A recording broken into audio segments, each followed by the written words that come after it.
Hello student, good morning आप सभी को। आज का हमारा लेक्चर नंबर 3 रहेगा बीएससी बीएड थर्ड ईयर के। ठीक है, बीएससी बीएड थर्ड ईयर के लिए यदि मैं बात करूँ बीएससी सेकेंड ईयर में आपको फिजिक्स के 3 पेपर पढ़ने को मिले थे, लेकिन थर्ड ईयर में आपको फिजिक्स के 2 पेपर पढ़ने को मिलेंगे। इसमें से जो फर्स्ट पेपर होगा, फर्स्ट पेपर वो होगा solid state physics and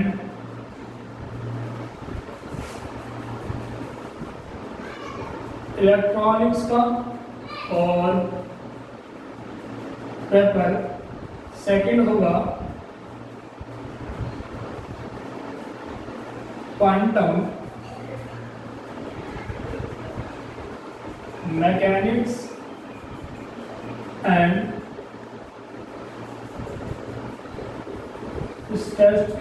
statistical physics का। ठीक है, इन दोनों पेपर में से आपको 5-5 यूनिट कवर करनी है। ठीक है, इस लेक्चर में हम लोग केवल paper first solid state physics and electronics के बारे में चर्चा करेंगे। ठीक है, पेपर फर्स्ट, इसमें से टोटल यूनिट अपन को कवर करनी है 5 यूनिट।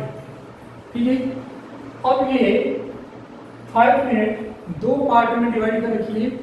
इसमें जो फर्स्ट पार्ट होगा वो होगा solid state physics and electronics. जो फर्स्ट पार्ट होगा वो होगा सॉलिड स्टेट फिजिक्स का, जो सेकंड पार्ट होगा वो किसका होगा, इलेक्ट्रॉनिक्स का। तो पार्ट फर्स्ट होगा सॉलिड स्टेट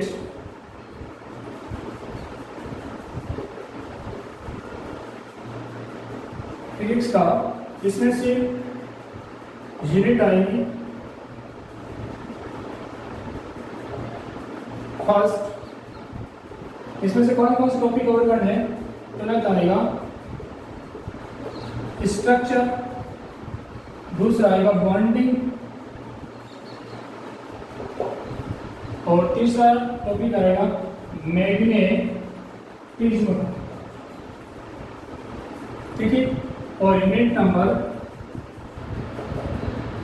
सेकंड में से टॉपिक कवर करने अपन को थर्मल प्रॉपर्टीज,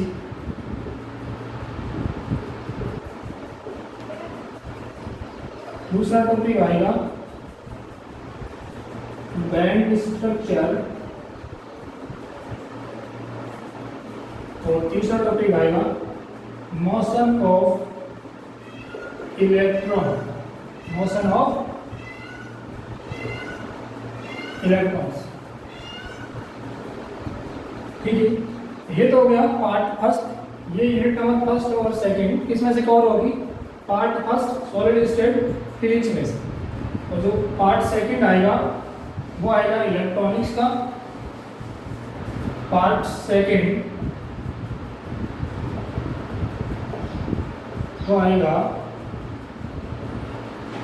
इलेक्ट्रॉनिक्स का। इसमें से यूनिट नंबर थर्ड, इसमें आपको टॉपिक पढ़ना है सेमीकंडक्टर और सेमीकंडक्टर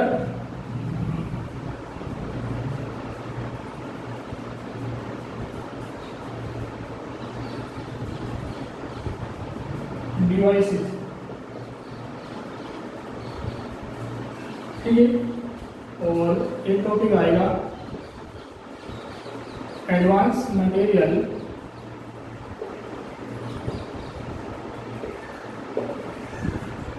ठीक, और यूनिट नंबर 4 में से आपको टॉपिक कवर करने हैं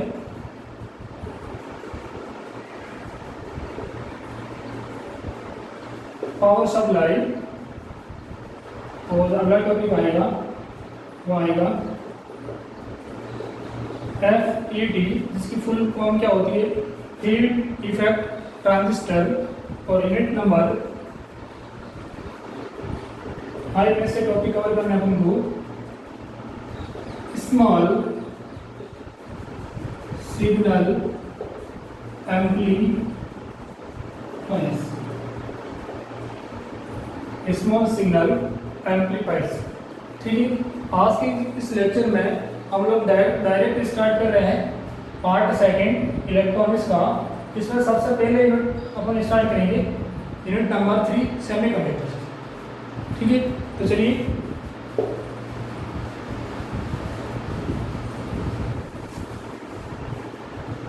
यूनिट नंबर 3 सेमीकंडक्टर। इसमें सबसे पहला टॉपिक हमारा रहेगा एनर्जी बैंड इन सॉलिड। ठीक है, और इस ये टॉपिक हमारा क्या है कि ठोसों में ऊर्जा बैंड। इसको समझने के लिए मैं आपको छोटा सा यहाँ पे डायग्राम बना रहा हूँ। अब देखिए, ठोसों में ऊर्जा बैंड को समझने के लिए मैंने यहाँ पे एक डायग्राम बनाया है। ठीक है, आज मैं इस डायग्राम को आपको डायग्राम पे इतना ध्यान नहीं देना है। सबसे पहले हम लोग एक नॉर्मल एटम की बात करते हैं। ठीक है, एक नॉर्मल एटम में क्या होता है, यहाँ पे एक न्यूक्लियस है। इस न्यूक्लियस में क्या क्या पड़ जाते हैं, प्रोटॉन और न्यूट्रॉन पड़ जाते हैं, और इसके बाहर वाले ऑर्बिट में इलेक्ट्रॉन क्या करते हैं, चारों ओर चक्कर लगाते हैं। ये इलेक्ट्रॉन, ये इलेक्ट्रॉन, ये इलेक्ट्रॉन। ठीक है, अब न्यूक्लियस इस इलेक्ट्रॉन पर जो नाभिक का आकर्षण बल है वो क्या है, प्रबल है। किसके कंपैरिजन में, बाहर वाले इलेक्ट्रॉन के कंपैरिजन। ठीक है, जो अंदर वाले इलेक्ट्रॉन है उन इलेक्ट्रॉन को हम लोग क्या बोलते हैं, बद्ध इलेक्ट्रॉन। और ये इलेक्ट्रॉन सामान्य ताप पर पदार्थ की विद्युत चालकता में भाग नहीं लेते। क्यों नहीं लेते हैं, तो ये इलेक्ट्रॉन इस नाभिक के साथ में क्या हो रहा है, आकर्षण बल से जुड़े हुए हैं।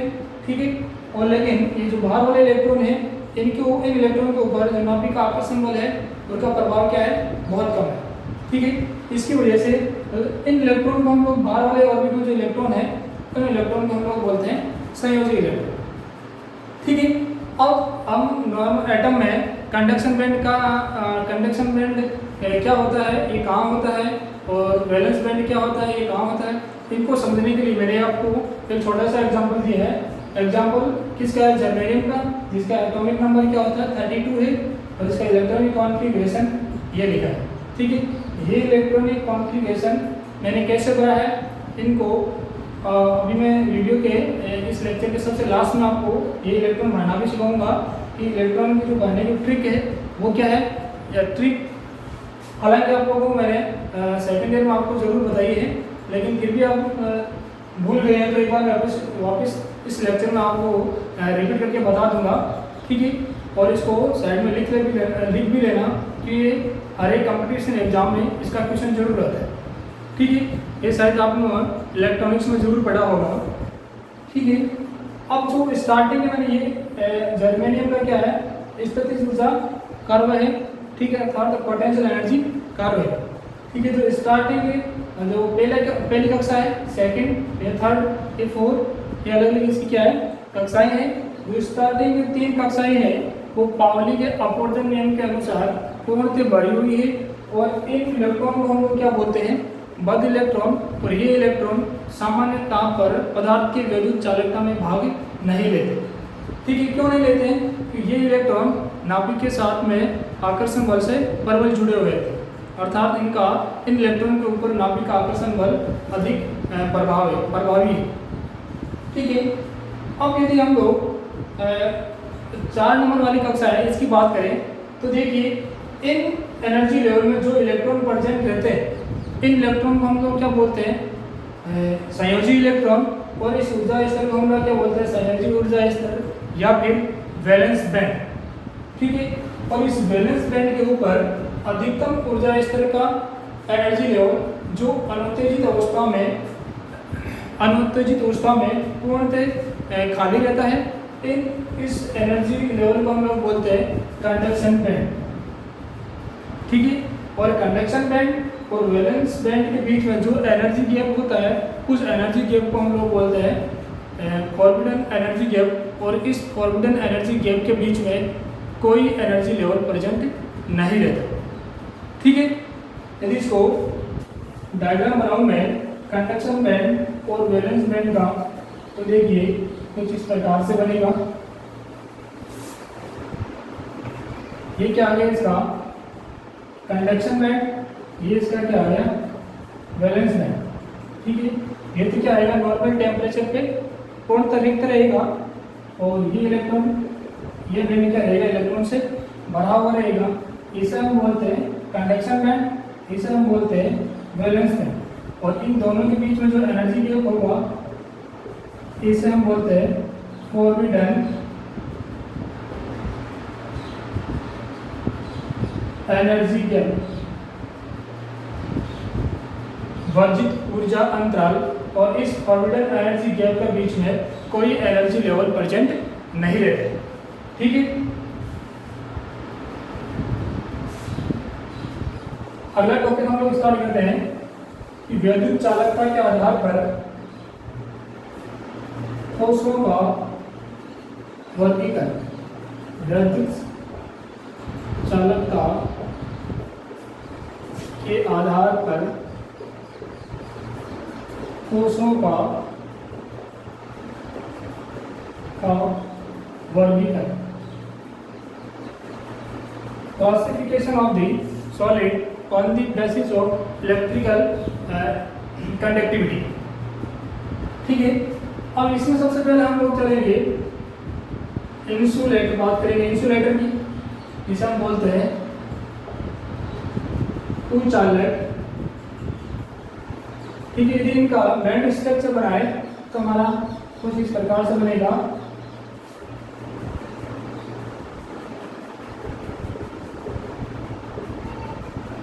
यह क्या आ गया कंडक्शन बैंड, यह क्या आएगा वैलेंस बैंड, और इन दोनों के बीच में क्या आएगा फॉरबिडन एनर्जी गैप। वो कितना होगा ये भी हमको पता है, ठीक है। इंसुलेटर को हम लोग ये डिफाइन करें तो किस प्रकार से करेंगे कि ऐसे पदार्थ जिनमें सामान्य ताप पर कंडक्शन बैंड में इलेक्ट्रॉन नगण्य रहते हैं, जिसकी वजह से वो किसकी तरह व्यवहार करते हैं कुचालक की तरह भी व्यवहार करते हैं।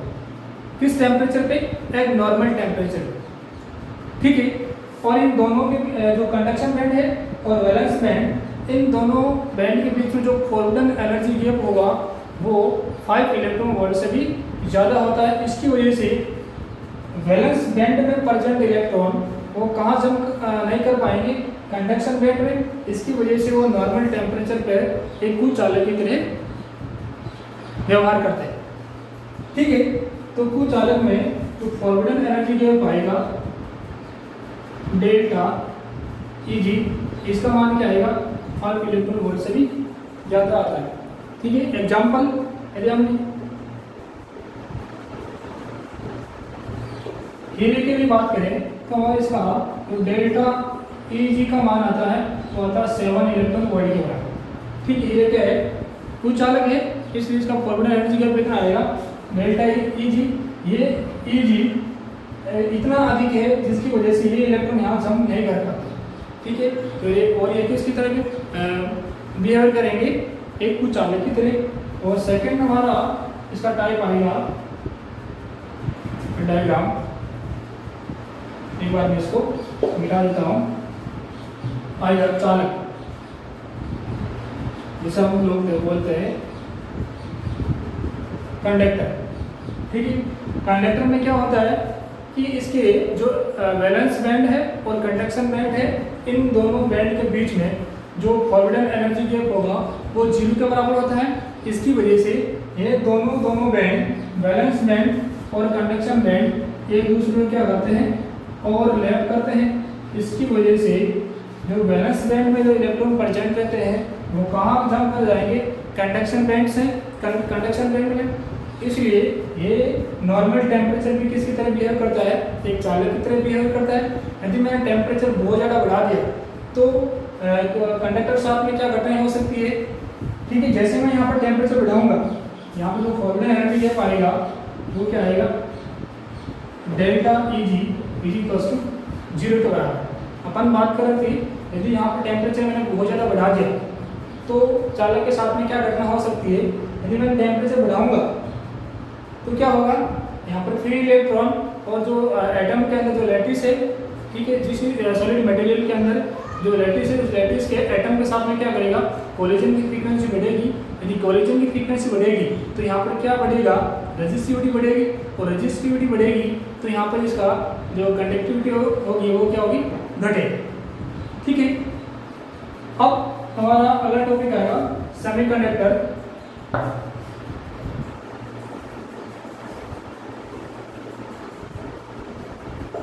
सेमीकंडक्टर, अब सेमीकंडक्टर में क्या होता है कि ऐसे पदार्थ जिसकी कंडक्टिविटी इंसुलेटर और कंडक्टर के बीच वाली हो, इसे हम बोलते हैं सेमीकंडक्टर। और सेमीकंडक्टर के बीच में जो एनर्जी लेवल, एनर्जी गैप होता है, फॉरबिडन, जिसे हम बोलते हैं फॉरबिडन एनर्जी गैप, एकदम जीरो तो नहीं होता है, लेकिन जो इंसुलेटर है उससे कम होता है। इसकी वजह से ये इलेक्ट्रॉन, ये सेमीकंडक्टर नॉर्मल टेम्परेचर पे एक इंसुलेटर की तरह बिहेव करता है, और जैसे हम लोग टेम्परेचर बढ़ाएंगे तो ये किसकी तरह बिहेव करेगा, एक सेमीकंडक्टर अर्थात कंडक्टर की तरह बिहेव करेगा, ठीक है। यदि इनका बैंड स्ट्रक्चर बनाए तो हमारे पास कुछ इस प्रकार से बनेगा। यहाँ पर क्या रहता है, इलेक्ट्रॉन प्रेजेंट रहते हैं, जिसे हम बोलते हैं वैलेंस बैंड, इसे हम बोलते हैं कंडक्शन बैंड। यहाँ पर दोनों के बीच में जो फॉरबिडन एनर्जी गैप आएगा वो किसके बराबर आएगा, लगभग 1 इलेक्ट्रॉन वोल्ट के बराबर, ठीक है। नॉर्मल टेम्परेचर पे तो क्या होगा, ये इलेक्ट्रॉन यहाँ पर जंप नहीं कर पाएगी, ठीक है। तब ये किसकी तरह बिहेव करेगा, एक इंसुलेटर की तरह बिहेव करेगा। और यदि हम लोग टेम्परेचर बढ़ाएंगे तो ये इलेक्ट्रॉन क्या करेंगे, इस एनर्जी गैप के बराबर एनर्जी को एब्जॉर्ब करेंगे और वो कहाँ से हम कर जाएंगे, कंडक्शन बैंड, ठीक है। यदि कंडक्शन बैंड में जंप करेंगे तो मान लो ये इलेक्ट्रॉन यहाँ था, एनर्जी को एब्जॉर्ब किया, कितनी एनर्जी एब्जॉर्ब की, इन दोनों के बीच में जो फॉरबिडन एनर्जी गैप है इसके बराबर, तो इलेक्ट्रॉन कहाँ जंप कर गया, कंडक्शन बैंड, ये इलेक्ट्रॉन यहाँ चला गया। तो यहाँ पर ये क्या क्रिएट होगा, एक होल क्रिएट होगा। ये होल क्रिएट कंडक्शन बैंड में एक पॉजिटिव चार्ज कैरियर की तरह बिहेव करता है, ठीक है। अब हमारा जो टॉपिक बचा था, जो मैंने बोला था कि इलेक्ट्रॉनिक कॉन्फ़िगरेशन, इसको एक ट्रिक के माध्यम से किस प्रकार सीखते, ठीक है। ये एक एक्स्ट्रा टॉपिक है, इसको आप दिमाग में उतार लेना, ये हर एक कंपटीशन एग्जाम में जरूर आता है। ये फिजिक्स में तो आपको देखने को मिलेगा, लेकिन केमिस्ट्री में आपके लिए बहुत ज़्यादा मदद करेगा, ठीक है। अब आप लोगों ने ये जरूर पढ़ा होगा, ये मेरे पास एस पी डी एफ, ये क्या है, सबसेल है, उपकोष है।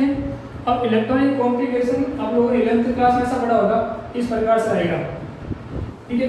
यहाँ पर 1s आता है, फिर 2s आता है, यूं चलते चलते आप लोग इस ट्रिक को आप लोगों ने याद किया, लेकिन ये वाली ट्रिक आपको याद नहीं करनी, ठीक है। यदि आपको याद है तो बहुत अच्छी बात है, यदि नहीं याद है तो जो मैं बता रहा हूँ वो ट्रिक आप लोग जरूर याद करिए, ठीक है। सबसे पहले आपको क्या करना है, इसको मैं थोड़ा दूर लिख दूँ कि ये एस पी डी, ये मैंने क्या लिखा, एफ, ठीक है। तो क्या करना है, सबसे पहले एस को 2 बार लिखना है, ये मैंने एस को क्या लिख दिया, 2 बार लिख दिया, ठीक है। फिर क्या करना है, पी एस को मैंने 2 बार लिख दिया, ये पी एस इसको मैंने 2 बार लिख दिया। अब जो डी पी एस को मैंने क्या लिख दिया, 2 बार लिख दिया, D P S E P S, इसको मैंने 2 बार लिख दिया। फिर क्या बचा, एफ डी पी एस और एफ डी पी एस, इसको मैंने 2 बार लिख दिया। यहाँ पर जो F D P S, F D P S, ठीक है। काम अभी खत्म नहीं हुआ है। अब जितने भी आपको एस नजर आ रहे हैं उन एस को क्या करो, नंबर दे दो, ठीक है। मान लो ये नंबर दिए 1 2 ये 3 ये 4 ये क्या आया 5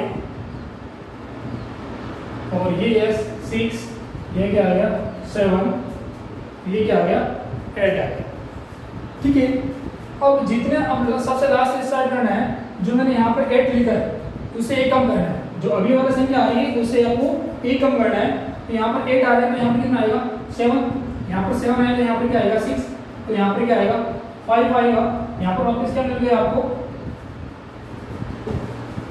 7 मिल रहा है, तो यहाँ पर भी क्या आ जाएगा 6 आ जाएगा, तो यहाँ पर आपके पास क्या आ जाएगा 5 आ जाएगा, तो यहाँ पर क्या आ जाएगा 4 आ जाएगा, यहाँ पर 6 से वापस क्या आएगा 5 आएगा, और यहाँ पर क्या आ जाएगा 4 और वापस यहाँ पर क्या आएगा 5 आ जाएगा, ठीक है। 5 से स्टार्ट होगा 4 से, यहाँ पर क्या आएगा 3 आएगा, और 4 के बाद में क्या आएगा वापस 3, यहाँ पर 3 आ गए, तो यहाँ पर कितना आएगा 2 आएगा, ठीक है। ये आपका पूरा जो आप लोगों ने 11th क्लास में पढ़ाया वो डायग्राम, उस डायग्राम के अकॉर्डिंग पूरी इलेक्ट्रॉनिक कॉन्फ़िगरेशन आप लोग आराम से भर सकते हैं, ठीक है। और नेक्स्ट लेक्चर में आप लोग पढ़ेंगे कि जो सेमीकंडक्टर के टाइप तो होते हैं, P type semiconductor and N type semiconductor, ठीक है। आप लोग इस चीज को जरूर याद करना, ओके, थैंक यू।